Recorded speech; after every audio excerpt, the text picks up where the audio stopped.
I'm really excited to introduce you to Jacob Muldowney. I wanted to say a few words about our National Juried Exhibition first. I love when this time of year comes around. Every May we do this show, and we get artwork from all over the country, and it's at least a little bit of a sample of like the way that artists are kind of thinking about current affairs or about their own lives or about the work that they do. And there's such a diverse range of work from theme to medium represented in the show. It was actually like a real challenge kind of to design the exhibition and to figure out where things needed to go. But I love the diversity in the show. I love to see what artists are thinking about what they're doing. There were over 500 submissions this year for the show, and I think that's right. 500 pieces were submitted from over 200 artists all over the country. There's 12 states represented in the exhibition that our jurors selected, from Texas to Kansas to Illinois to Maryland, Virginia, Pennsylvania, all over the place. So it's always a lot of fun. Our jurors Jacob selected 66 works, I believe, for the exhibition, and we'll announce there's awards that are associated with it as well. So Jacob has selected an honorable mention, third, second, and grand prize, and we'll talk about those here in a little bit. I wanted to point out one other thing really quick. Jackie Clark, can you raise your hand really quick? Jackie is an unsung hero and a huge help to me. I can trust Jackie with designing an exhibition. She helps me out with every show that we do. I don't think Bonnie Ritter's here, but Bonnie helps out as well. Her and her dog Tucker come and help out with exhibitions. And Bonnie comes and fills holes faithfully every single exhibition and paints. It's such a huge help to me. So I want to say thank you, Jackie, because I don't always do that, and I wanted to point her out. And also Bonnie, wherever you are, thank you, Bonnie. A lot of you know Bonnie and Tucker, her dog. But okay, enough from me. I'm going to read a quick bio from Jacob, and then I'm going to get out of the way. Jacob Muldowney is an assistant professor of art at Hood College here in Frederick. He exhibits nationally and internationally, including the Contemporary Art Museum in St. Louis and the Bradbury Art Museum. And he is the recipient of many awards and honors. His work is in the collections of institutions such as the Pennsylvania Academy of Fine Arts, Arkansas State University, and the Siena Art Institute. Muldowney's paintings and practice currently focuses on recontextualizing found imagery into absurdist tableau. And one other thing I wanted to mention is that Jacob's going to have an exhibition in 2027, December of 2027, in our East Gallery. So check things out and put it on your calendar. Come check it out. Jacob does really great work. But would you welcome Jacob Muldowney?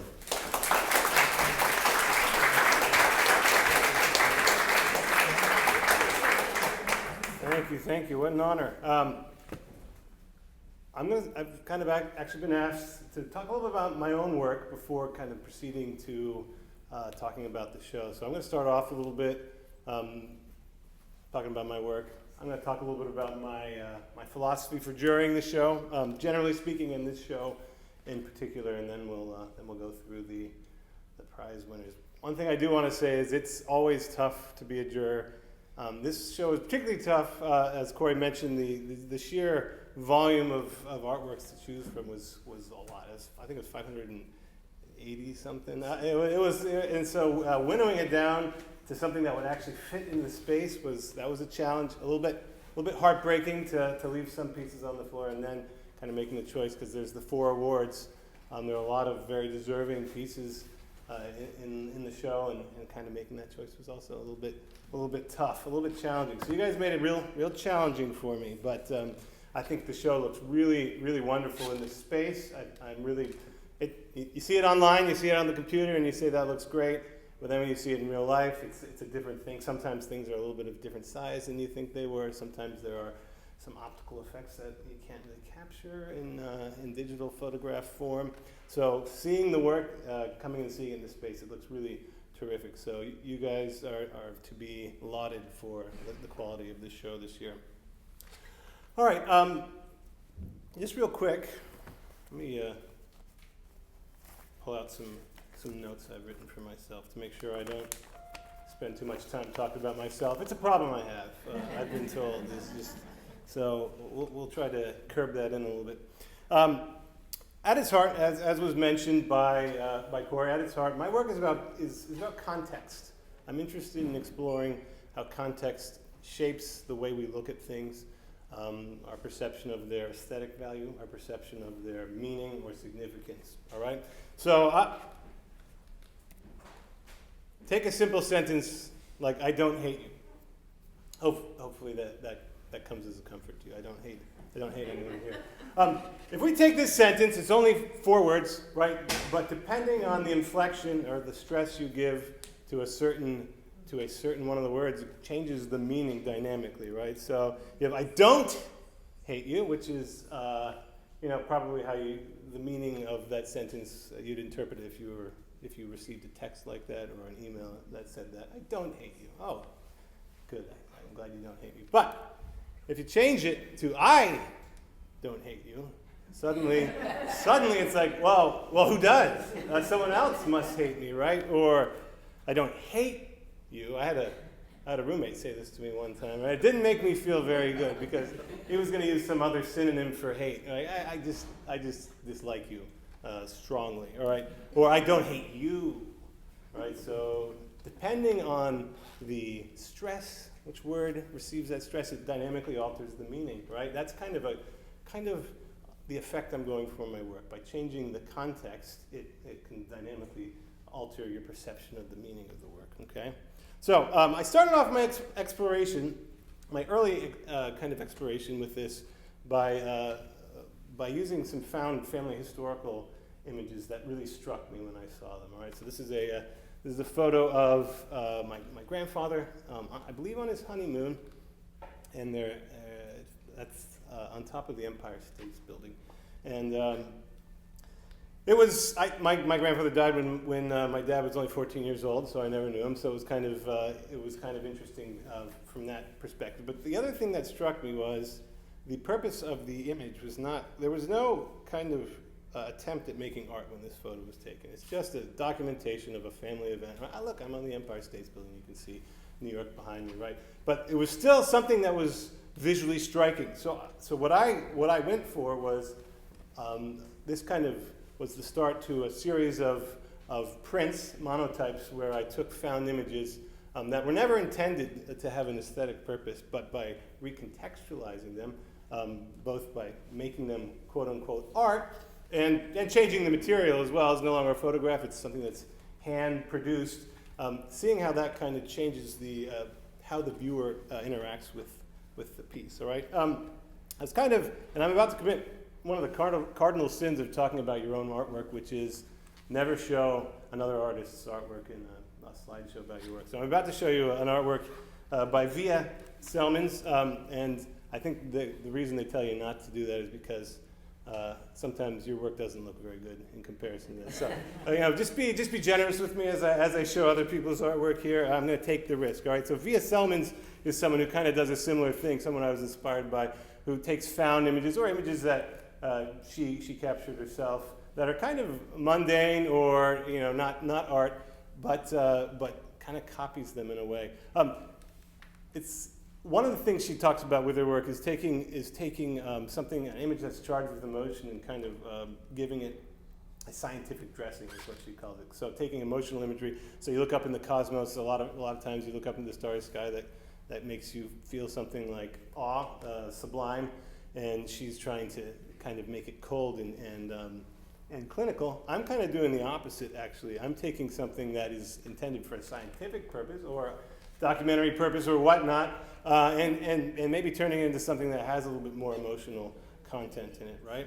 So, and one of the things that kind of struck me with the material change by doing the hand-drawn version of it is it's kind of where there's imperfections in the technique, right? And that's kind of what makes it recognizable as something other than a photograph and changes the context. I eventually ran out of family historical images, so I started going all over the internet, just looking through the millions and millions of photos. I didn't look at millions of photos, I will say that. But there are millions, billions of photos on the internet. So one kind of little vein I found was this surveillance photography from World War II, right? And it kind of struck me how, again, this is something that was just taken to surveil the damage done by bombing in Hamburg in Operation Gomorrah. But there's something about it, when taken out of that context, has some sort of aesthetic appeal to it. Just by changing its context, it becomes evident. I started, from there I started, and I don't know if anyone here has ever done this, but up until last summer, I never traveled to Europe before. I've been America and Canada my whole entire life, and so one of the things that I like to do on the internet was hop onto Google Street View. If you go on the maps and you hop into Street View, they actually have a kind of an interactive map where you can travel around. So that was my way of exploring the world. One of the things that I found appealing about this imagery was, one, it gave me an opportunity to have a little bit more artistic control, right? I could position the viewpoint within the Google Street View and take and compose my own shot with a screen capture, right? Another thing that kind of interested me was the imperfections, again, of the imagery. I don't know if you've ever seen the Google car, but it's a little like a Volkswagen Beetle usually, and it has a little sphere sticking out of the top with cameras pointing in every direction. And what they do is they capture everything in video, and then they kind of quilt it together into something that feels like it's a cohesive whole. But then you run into these people's legs fading off, and weird stuff that happens. And something about this kind of reminded me of an artist by the name of Davide Quayola, who he does a lot of different stuff, but the work in particular that I'm interested in are recreations of classical sculptures created using an algorithm that pulls images of the sculptures off of the internet, right? And you can see in the places where there's a lot of information, you get a fairly clear transcription of it. But in other places where there are gaps in the photographs that are on the internet, the algorithm just made some filler up to kind of a low poly filler to flesh out the sculpture, right? So I was interested in how, in a similar way, this kind of Google Street View imagery does a similar thing. It purports to create a recreation of the experience, but in reality, it's filled with a lot of holes. All right, a lot of gaps missing in the information there. So this kind of was a jumping off point for me for the stuff that I'm doing right now. I found it interesting that our worldview is very influenced by what we see on the internet. But what we see on the internet is although it may purport to be complete, it is incomplete. And so I'm interested in pointing out some of these inconsistencies and gaps in our perception. All right. So that leads me to kind of what I'm working on right now. So what I started doing is, rather than taking images and just copying them, again, I wanted more creative control. What I did was I started finding images that were suggested to me by the algorithm of Google or YouTube or whatnot, whatever I happened to be using that day, and taking them and literally recontextualizing them. So here we have a British politician who was in front of a desert. Now, it may surprise you to hear this, but that's not actually where he was when the image was captured, right? That's a change in context there, all right? It's a pictorial change of context. And one of the things that I found interesting about experimenting, messing around with changing context in this way, was how it alters your perception of the person, okay? So in the normal context of debating something on the floor of the House of Parliament, what he's doing makes sense. But in a desert, it kind of changes, like, what's going on? Okay, he's in a desert. Maybe he's, this gesture or this facial expression is maybe some sign of distress or something like that. It begins to imply narratives that the viewer creates by bringing a little bit of their own kind of baggage to the viewing experience. It actually, here's another one. kind of highlighting the absurdity of gestures, just this gesture you make while you're talking. We all do it, or most of us do it, right? And seeing what that gesture could potentially be, alternately interpreted as. So in this case, that gesture I interpreted it as him throwing a throwing star because that's what it looked like, right? Maybe you guys wouldn't have jumped there. Maybe it's just my warped mind. So one of the things that I kind of another artist that kind of is inspiring to me in this body of work is a guy named Paul Pfeiffer, who is a very well-known contemporary artist who takes images of athletes and removes all contextual markers around the athletes, right? So normally this is a basketball game. That's probably, I'm going to guess that's Bill Russell of Celtics fame. I'm not sure. But there should be 9 other players on the court. There should be referees. There should be a basket and things like that, for those of you who are not familiar with the rules of basketball. And he's digitally removed every context, and there's just this guy with arms outstretched leaping. He's all about the idea of spectacle and kind of highlighting the absurdity of these things. So this might seem like an absurd interpretation of the hand gesture of this figure here, but at the same time, we do lots of absurd things when removed from context. Really seem absurd. All right, in addition to that, recontextualizing figures within a space with other objects. Also, I was interested in recontextualizing figures in relationship to other figures, and here you have a piece that illustrates this. These two figures were not found together; they were found separately and put together within this exterior environment.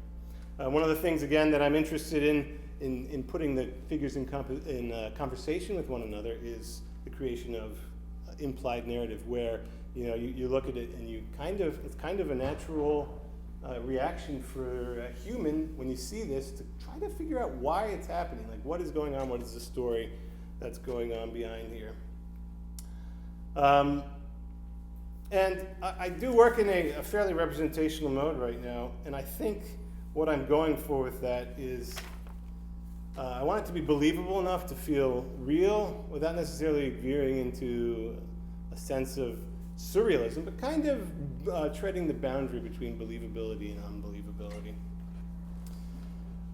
Now, a lot of this work might feel like it's surreal, and I can see where you're coming from, but I don't necessarily think of it as surrealism in the sense of classic surrealism, the I guess the subversion of rationalism and the freedom or freeing of your subconscious to kind of do what it will, right? Because I'm not sure that's exactly what's going on here, but what I am interested in is how the imagery that I use comes to me, all right? It comes to me through internet algorithms, basically, right? It's mediated.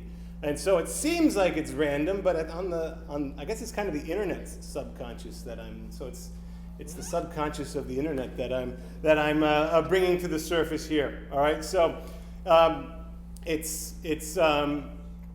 becomes kind of a portrait of the world we live in, of the zeitgeist, as it were. All right, so if we were to look at a meme about memes. You keep on using the word meme. I do not think it means what you think it means. This is actually Richard Dawkins, who's the person who invented the word meme. And he did not intend it to mean a photo with text on it that you find on the internet. If I'm not going to be able to give a very good definition of what he means by a meme, but basically a meme is kind of to culture what genes are to humans, to biology, to biological evolution, right? And so, for instance, someone came up with the idea of a chair. That was an idea. That was like a cultural gene. And someone else said, hey, that's a really good idea. And so now we have chairs. It keeps going, and it's self-referential. Yeah, it just keeps going. In a similar way, what comes to me through the internet is a meme. And memes are memes too. I mean, I love memes. But the idea that, for instance, I was going to make baked mac and cheese for my family the other day. And of course, I've never made baked mac and cheese in my life. So what do you do when you need to make something? You go to Google and you type in best baked mac and cheese, and then you find the one that has 5,000 reviews and it's 4.8 stars. And you don't go with the one that's only got 7 reviews and it's 5.0 stars, right? Because that could be just the friends and family of that person. You don't know if it's actually good, right? So in a similar way, the things you go on YouTube and you're looking something, and then you get a little suggestion in your sidebar that comes up, and I found myself watching sumo wrestling matches. Like I never would have ever thought that I would be watching sumo or the World Snooker Championship, which I know you guys all are disappointed that Ronnie O'Sullivan was knocked out of the World Snooker Championship recently. But these are things that I never was aware of, that I never would have known of, but the internet kind of brought them to my attention based on some other thing that I happened to search on Amazon 7 years ago. Okay. All right, another thing I'm interested in terms of the recontextualizing of the images is, again, kind of in a way recreating some of those slippages in illusion that we saw in the Google Street View images here. All right, so here you have something where it almost feels like it's reasonable. Guy in a kilt standing in front of a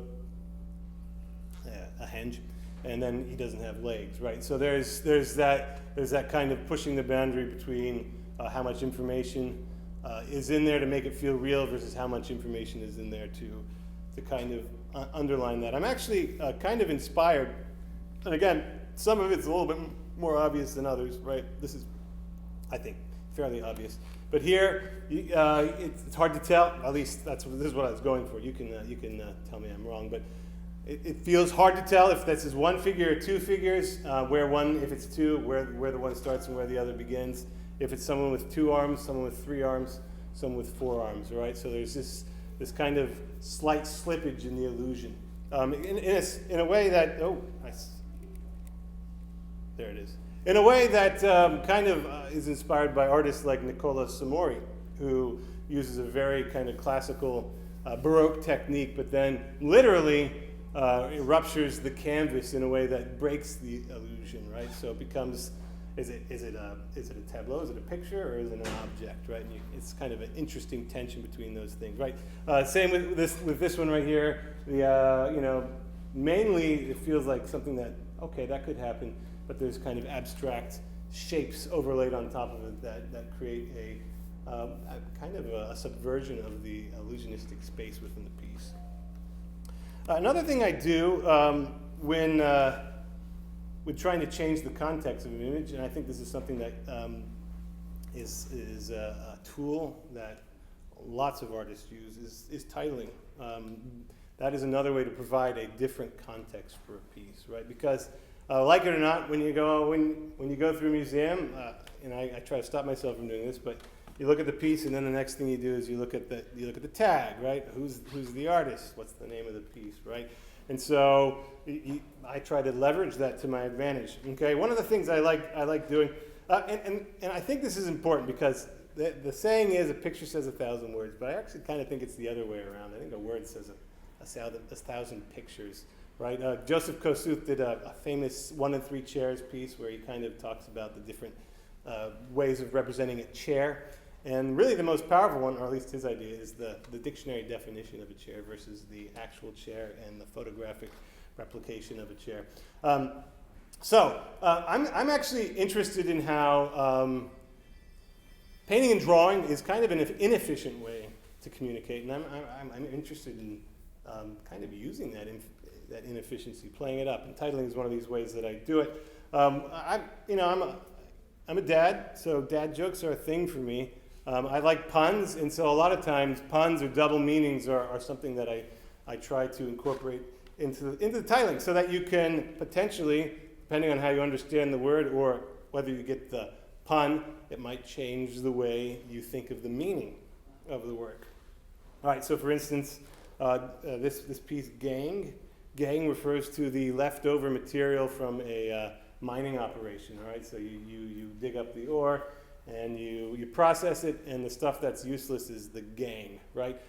Which is why there's kind of a mini strip mine or a pit mine in the middle there. But also, it's a gang is a group of people spelled differently, right? But so if you think of that as meaning both the kind of the awful, the byproduct of, not awful, what's the word? I'm trying to think of the word, the synonym for gang. I can't off the top of my head. But, or you think of this group of people as the gang, right? In both senses of the word, a group of politicians kind of gathered, huddled together, making decisions. It could be a different interpretation of the piece. Another one would be coven, all right, which with the en refers to a group of 13 witches, as I understand. But coven, C-O-V-I-N, also means deceit or fraud. Okay, and so it could be both simultaneously. Again, a group of politicians gathered together talking about things. Those are things that I think about whenever I see politicians at work. All right. Now you may ask yourself, why found images? Okay, why? What's the value of the found images? Well, kind of circled back to something that I talked about a few minutes ago. Ooh, more than a few minutes ago at this point. I think there's some interesting things that come from found images. I actually had this piece in a show here in Frederick, and it's British politicians. That's something that came to me was the debate on Brexit some years ago. That was suggested for me on YouTube for some reason. I don't know what I did to get that, but I enjoyed watching the debate quite a bit. I didn't know what they were talking about, but they were so eloquent in their British accents, it just made me feel a little ashamed of our American politicians. They seem so inarticulate in comparison.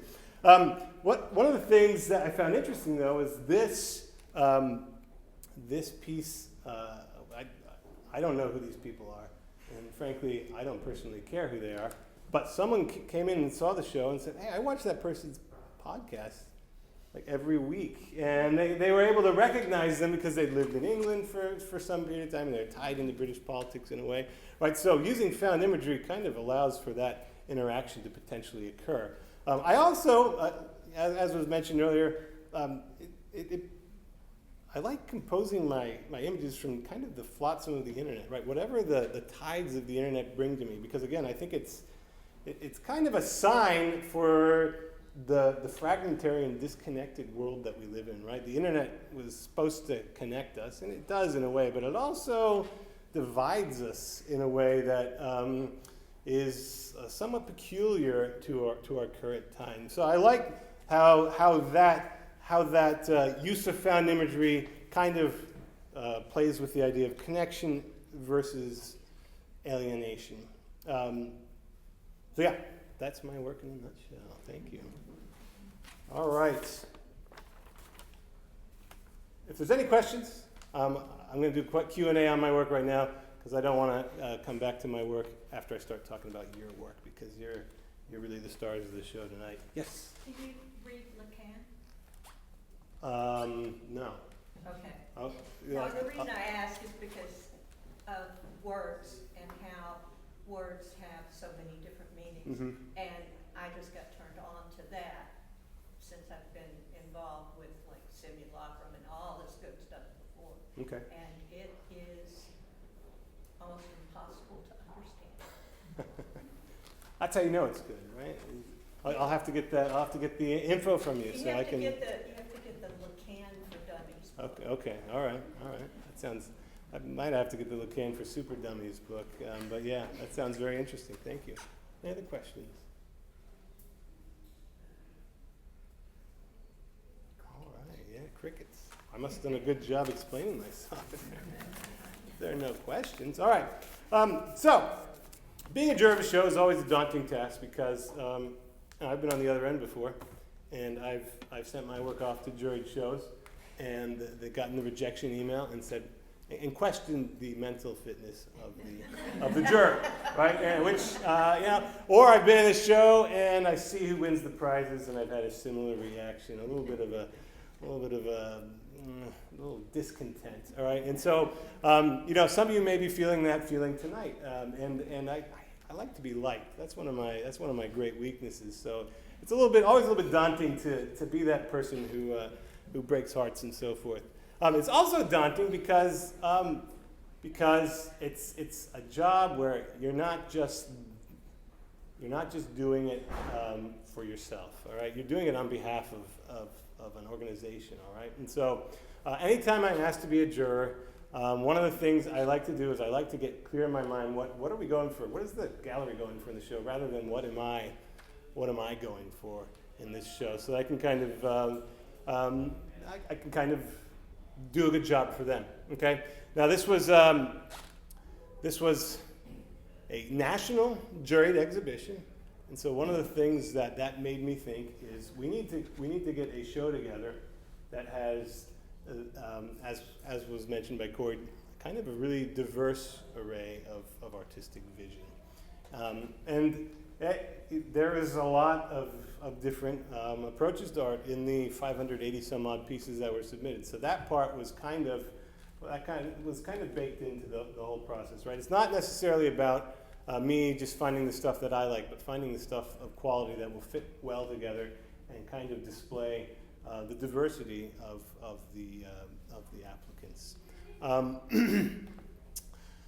But that being said, I had an experience some years ago with a student who I gave them a little bit of feedback on a piece they were making, which they disagreed with. They disagreed with my feedback, because it happens surprisingly frequently.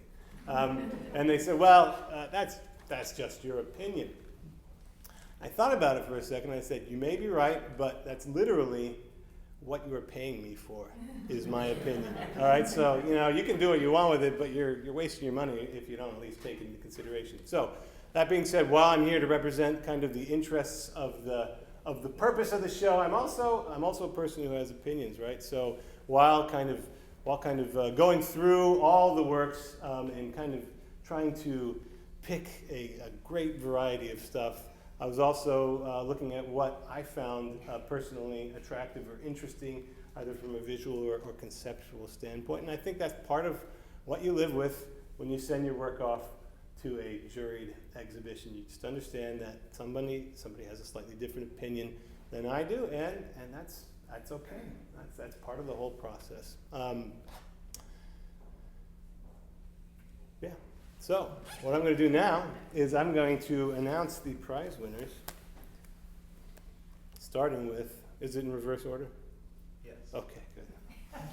Starting with honorable mention, okay, and I'll just show you the piece up here on the screen, but I would encourage you to go and take a look at, well, all the pieces, but take a close look at these pieces in real life, because there's a lot to be gleaned from looking at work in real life. I learned this last summer when I went to Amsterdam and looked at a lot of the great Dutch painting. Rembrandt's one of my faves, and there were some paintings that I never really thought of his being good.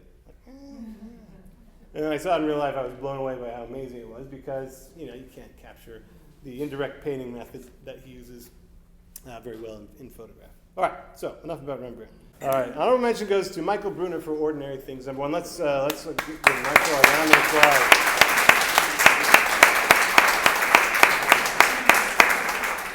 All right, one of the things I was drawn to in this piece, I mean, it's definitely got a considerable demonstration of technical prowess. All right, which I respect. I think craftsmanship is an important thing.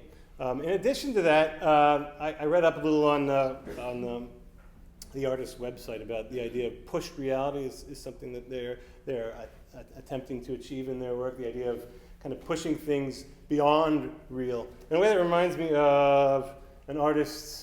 You may not necessarily see the association directly if you look at the artist's work, but I did in my brain, so I'm going to say it. Ivan Albright, who is a famous American painter who pushes the texture of, in a way that we might in a traditional painting class call overmodel. He's overmodeled it, but it kind of creates something that's beyond real. So that kind of resonated with me for sure. I also, this pencil's seen a lot. We've all seen a pencil like this before. We've maybe even created a pencil like this. But I interpret them as either teardrops or sweat drops running down from all the hard work. The other thing that it reminded me of was one of my all-time favorite pieces by John Baldessari, where he has this pencil.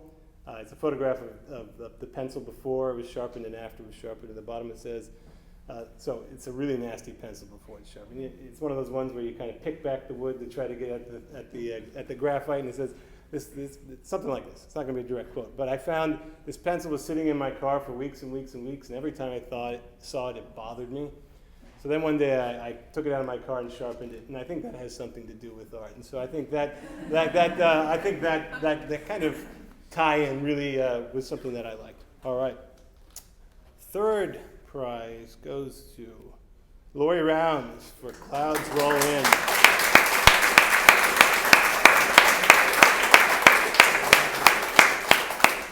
Now, this is one where I want to hear a little bit more about the process of how this was created, but it's, as I understand it, layers of encaustic paint with printed, printed elements layered on top of one another. Now, this is one of those ones where I think seeing it in real life, seeing it in person, really kind of made a dramatic difference in how I perceived it because of the layering. It's something, kind of reminded me of conversations I had with one of my grad school advisors, mentors, a guy named Michael Byron, about this idea of making a painting that cannot be photographed, right? Impossible, the painting that's impossible to photograph, so that it has to be seen in real life. And so I think that there's something about the physical layering of the material, one on top of another, that is really, it's striking when you see it in real life, and something that I think really justifies the kind of the material usage.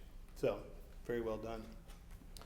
All right, second prize goes to Chris Combs for Insert 25 Cents to Feel Something.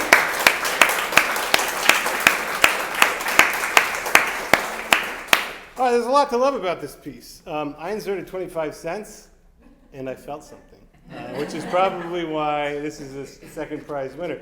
I think there's, as I understand, this was something that was not created with found parts, but it was completely fabricated. And correct me if I'm wrong. That's right. And so there's a certain level of trompe l'oeil to painterly trompe l'oeil to it that I find appealing in the object itself from an aesthetic standpoint. I just like things that are funny, and it made me laugh. All right.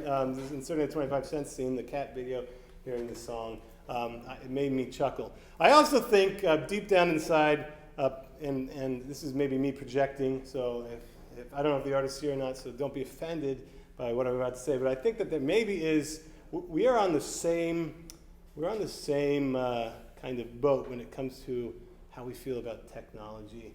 It's a useful thing, but also something I'm extremely skeptical of in ways as well. I like the idea of this direct interchange of money for entertainment, which is something that we don't think about having anymore, but really we do, right? The internet's free? No, it's not free. Your data is mined. I mean, I was talking about that just a second ago about my own work, about the Amazon search from 7 years ago, rearing its ugly head again when I'm on YouTube.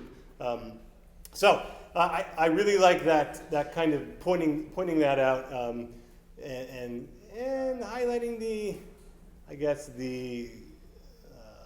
positive and the negative of technological advancement. All right, and grand prize goes to, and I have a lot of experience mispronouncing people's names as a professor. The very first day of class, I get the role, and about 50% of the class I say the name wrong. So if I've butchered anyone's name, I apologize. It was not intentional, but I'm probably going to get this artist's name incorrect. So just by way of warning. The grand prize goes to Zdeno Mayercak for Anxiety.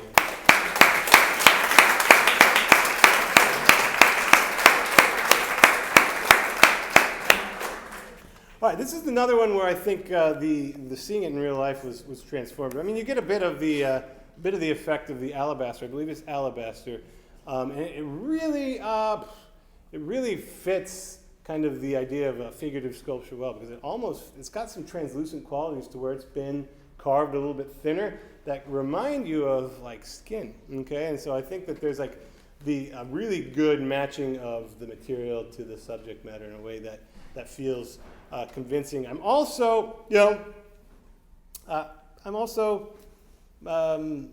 reminded of that quote attributed to Michelangelo. I don't know if it's real or not, about finding a block of block of stone, and every block of stone has a sculpture that you just need to release. It's already in there, right? I think that's kind of talked about with the creation of the David sculpture by Michelangelo. I like that the block of stone needed minimal kind of intervention to be released, right? It is mostly still a large box, but there's these hints of the figure coming out in a way that is minimally intrusive, but also still feels like a figure, right? So I think that is quite successful, and the title "Anxiety," and I'm not, I don't want to read too much into that, but I think the idea of kind of being boxed in or feeling like you need to curl up into a position that will fit into a small space to find comfort, I also think